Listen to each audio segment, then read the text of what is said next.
Etong paalala namin sa inyo, ano mga do's and don'ts sa bansang inyong pupuntahan? Especially pag ikaw ay nasa Middle East. Yan. Obserbahan. O, tingnan niyo po mabuti ito. Paalala namin sa inyo to ha. Dito sa ating babaeng migrante, may kakampi ka. Obserbahan ang mga kaugalian ng mga Arabo at subukang gayahin o intindihin. Intindihin po ninyong mabuti. Ang hirap po talagang intindihin pag gagano ng Ingles. Ano po? Okay. Ang pag-inom ng kape dito, hanggang 2 tasa lang ang kape. Kapag inaalok kayo, pwede. Pero pag hindi kayo inaalok, ay wag po. Unawain ninyo na laging inihihiwalay ang lalaki sa babae. Kung ikaw ay may problema sa isang Arabo, paalalahanan mo siya tungkol kay Allah. Ano nyo yun? Parang, ya Allah, Allah, parang ganon. At wag mo silang, unawain ninyo silang mabuti. At itanong kung tama, katulad nung kanina pagtatanong ni Budoy, di ba? Paulit-ulit namang mali pa din ang pagkakaintindi. Kahit ako na sumakit ang ulo ko di ba? Tanggalin ang sapatos, tsinelas kung papasok sa holy place o mosque. Ay wag na po kayong pumasok kung hindi naman po kayo Muslim, di ba? Laging gamitin po ang inyong kanang kamay sa pag-abot ng mga bagay-bagay. Pwedeng mag-aral ng salita ng Arabo para mas magkaintindihan kayong maigi, di ba? Mag-aral ng salita ng Arabo.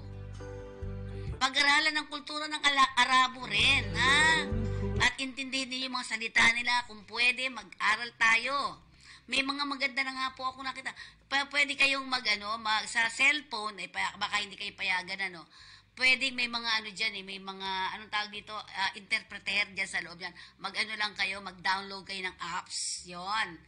Isa yon sa sinasabi at sabihin mo sa kanila para magkaintindihan kayo. Pero alam ko, bago kayo umalis, tinuturuan na kayo, di ba? Ng CPDEP, si OWA, di ba? Kapag papasok sa bahay ng Arabo, batiin sila ng Assalamualaikum. Tapos parang sabi doon, God be with you.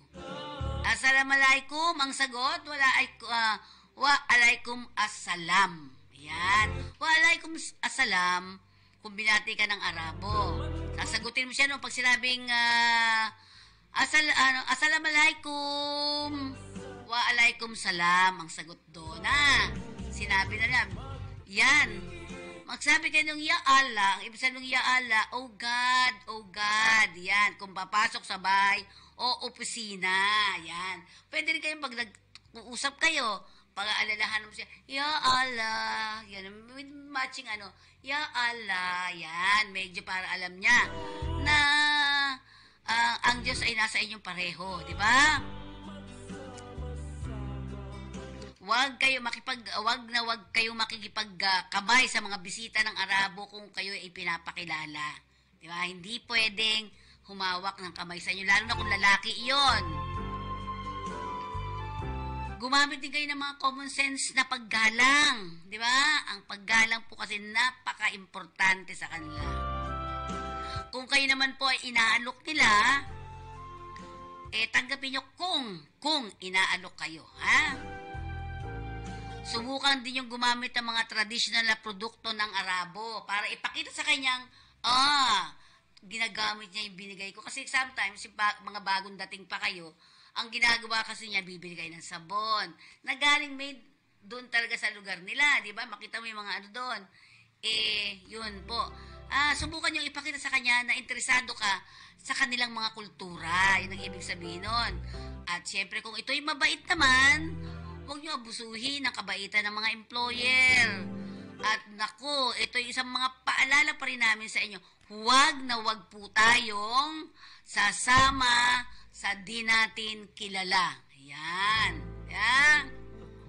Huwag kayong ngingiti sa kalalakihan kung kayo ay babae. Di ba?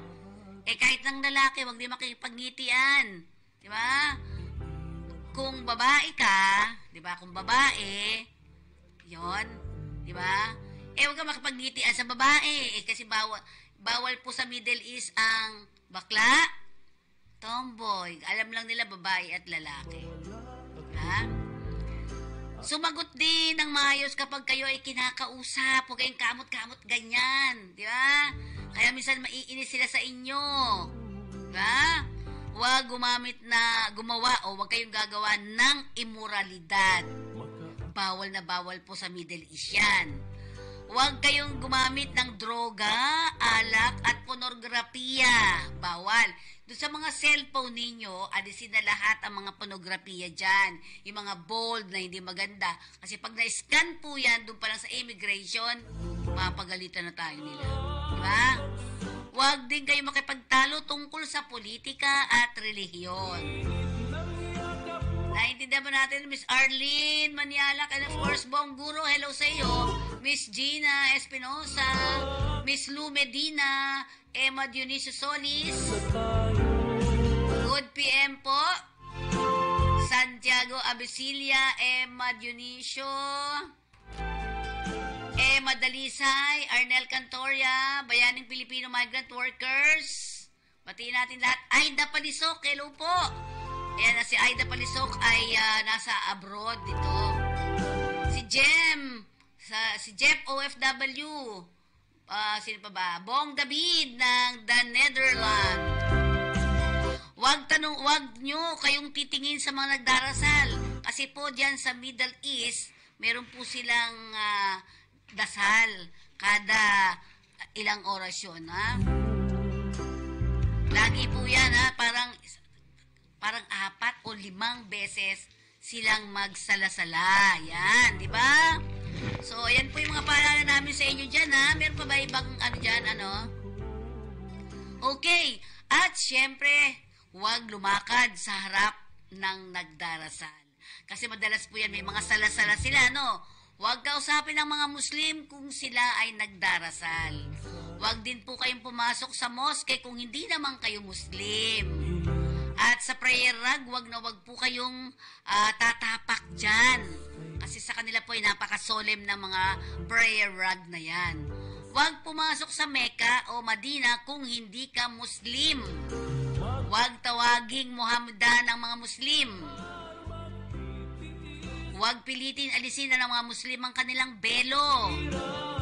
At syempre, huwag kayong dadalaw sa bahay ng 2 hanggang 4 o 2 to 4 ng hapon sa bahay ng mga Arabo. Kasi nagsisiesta time din sila. Huwag biruin. Ito po, Mary Jane Salameda, good afternoon po, Ma'am Pe, watching from Marilao, Bulacan. Thank you po, Ma'am Mary Jane, Huwag biruin ang mga Arabiana. At huwag gamitin ang salitang ohebak. Ibig sabihin nun, I love you. Habibi o habibati, sweetheart yun. Mas magandang gamitin ang sadik o sadikati or friend. Ang ibig sabihin nun, sadik. Huwag gumamit ng daliri sa pagtawag sa Arabo. Gaganyan mo pa, di ba? Huwag magsalita ng laban sa Arabo kung nandyan po kayo sa bansang iyan ng Middle East. Huwag din magdekwatro. Huwag magdekwatro sa harapan ng Arabo. Di dapat makita ang talampakan natin, di ba? Huwag makipagtalo o makipagbasag ulo laban sa Arabo. Okay, pa-shout out po, Lovely Ladies Zumba Group ng Marilao, Bulacan. Hello po sa inyong lahat dyan. Huwag kayo makikiusyoso sa mga aksidente. Huwag makialam. Baka kasi kayo ay maging suspect din. Huwag kayo magsusuot ng maiksing damit. Naintindihan nyo? Huwag kayo magsusuot ng maiksing damit. Huwag makipag-usap sa Arabo sa panahon ng kanilang dasal. 12:00 ng tanghali, 3:00 ng hapon, 5:30 ng hapon, at 7:30 sa hapon. 4 na beses pala yan. 12:00 ng tanghali, 3:00 ng hapon, 5:30 at 7:30.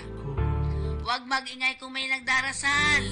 Huwag pagtawanan ang kultura ng mga Arabo. Baka pagtawanan nyo, ay, ganito yan, di ba? Huwag ding tuligsain ang pamumuhay ng Arabo. Huwag makipagkamay sa opposite sex. Diba? Kung ako'y babae, lalaki ka, hindi tayo pwedeng magkamayan. At hindi tayo pwedeng magganyanan. Di pwede, hindi pwede. Huwag kumuha ng litrato ng walang pahintulot. Huwag po tayong kuha ng mga pictures, lalo na kung marami tao yung picture ka ng pictures. Kailangan magpaalam muna. Eid el-Fitr, pagkatapos ng Ramadan po yun. Eid el-Adha naman ang pilgrimage sa Mecca o Hajj. Respetuhin po rin natin ang ating holy month of Ramadan. Huwag kayong kumain, uminom o manigarilyo sa harapan ng Arabo sa panahon ng fasting. Taon-taon po yan nagkakaroon sila ng Ramadan. So sila po ay nag-aayuno. Di ba, Sir Bong? Sabihan mo nga ako. Di ba? Sila po yung nag-aayuno. Hindi sila kumakain pagka sa umaga, pagkagising, hindi sila kakain talaga. Isang buwan po yun. Ang tawag nila doon ay Holy Month of Ramadan. Huwag kumain, uminom at manigarilyo sa harapan ng mga Arabo. Kasi nagfa-fasting sila tapos tayo kain ng kain naman, di ba? Huwag uminom o gumawa ng alak. Ito po'y napakadelikado. Marami po ditong nahuhuli at sila ay kinukulong. Diba? Huwag sumenyas ng thumbs up, thumbs down o pinabilog na daliri. May ibig po kasing sabihin yan sa kanila. Huwag makipag-akbayan, yakapan sa publiko. Pinakamaano to yung Saudi Arabia po eh. Pero sa ibang mga bansa tulad ng Kuwait, hindi na daw masyadong ganun katindi. Iwasang manigarilyo, huwag magsugal. Yan. Bawal na bawal yan. Huwag magtayo ng kubeta na nakaharap sa Holy House ng Kabha. Okay? So, naintindihan ba natin yun? Ito pa ang ibang dagdag natin sa inyo. Huwag na huwag kayong maglalakad na may daladalang mga deadly weapon. Huwag tawagin ang Arabo sa pamamagitan ng sutsot. Huwag iabot, tanggapin ang isang bagay sa pamamagitan ng kaliwang kamay. Huwag din yung tawagin sa isang bansag ang isang Arabo. Huwag na huwag niyong hahawakan ang Quran. Yung malaking dasalan nila yon. Quran ang tawag doon. At huwag na huwag kayong kumain ng karne ng baboy o aso.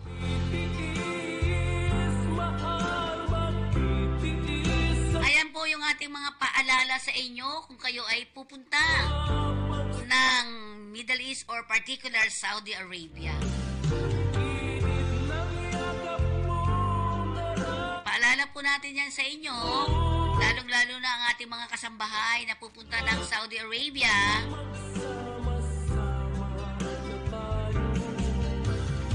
At syempre, bago tayo matapos, magpaalala muna tayo. Mga paalala natin, ano ba ang mga karapatan ng isang OFW? Paalala natin.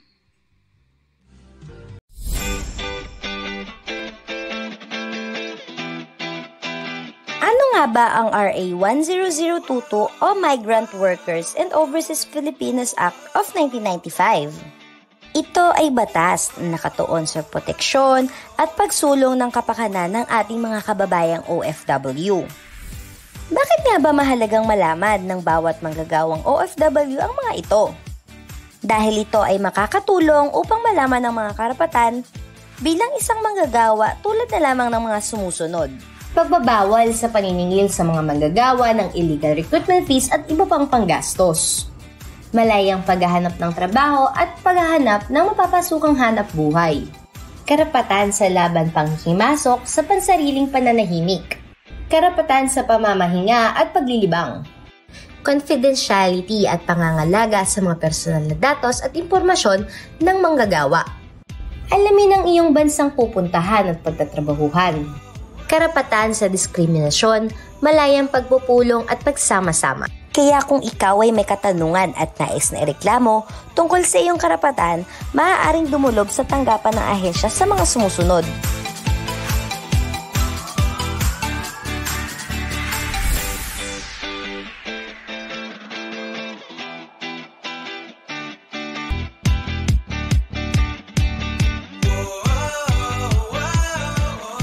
ngayong alam mo na ang kalagahan ng iyong karapatan bilang isang manggagawa, huwag hayaan na ikaw ay busuin at ipaglaban ang iyong karapatan. Ingat ka, bayan!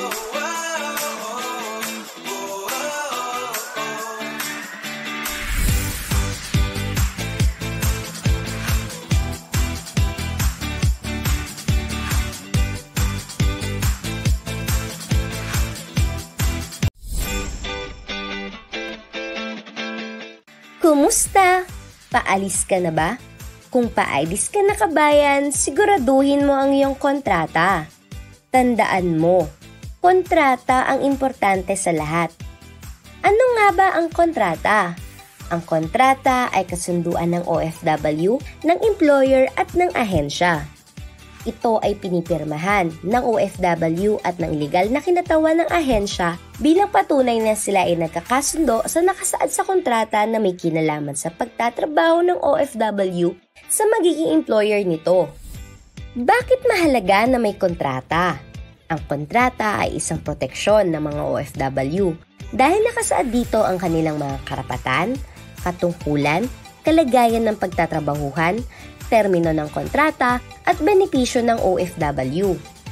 Ang di pagsunod sa kontrata ng sinumang partido ay isang paglabag sa batas at maaaring batayan ng paghabla ng kaso.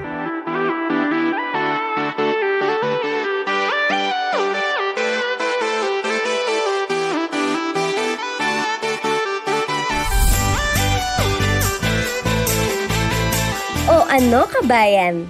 Handa ka na ba? Huwag kalimutan ng iyong kontrata, ha? Ingat!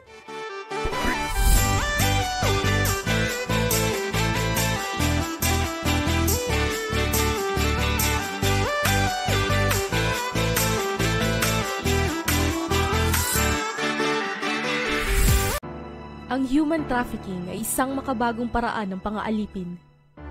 Ito ay paglabag sa dignidad ng tao. Ito ay isang krimen.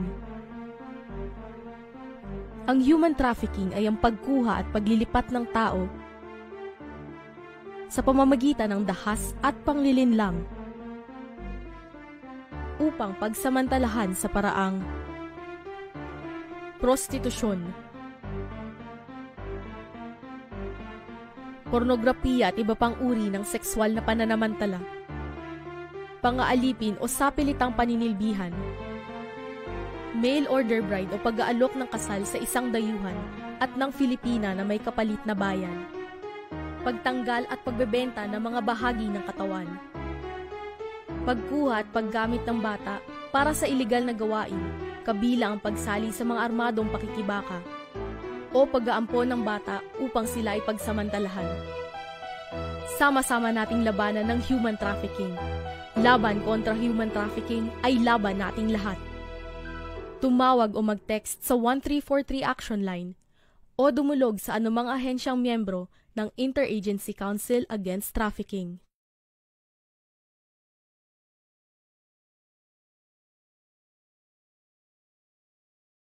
Ayan si Mama. Parang walang problema, di ba, ate? Oo nga, palaging masaya at puno ng ngiti.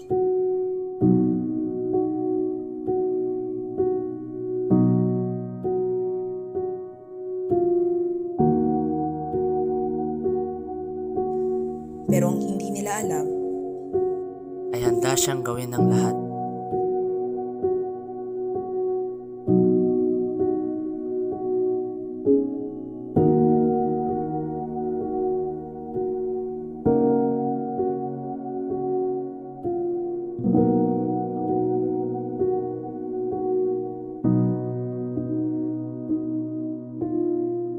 pursigido sa paghahanap ng trabaho. Kahit lumapit sa patalim.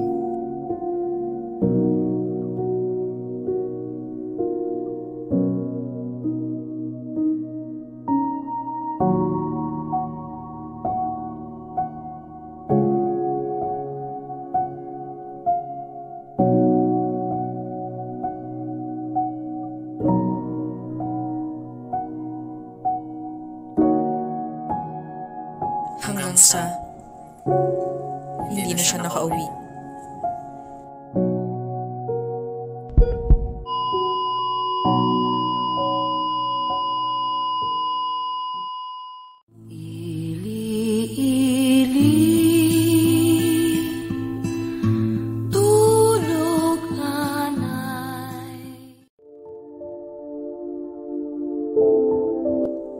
walang sino man ang may karapatan sa iyong katawan, sapagkat ito ang iyong kayamanan. Babae ka, hindi alipin ni numan. Human trafficking ay labanan.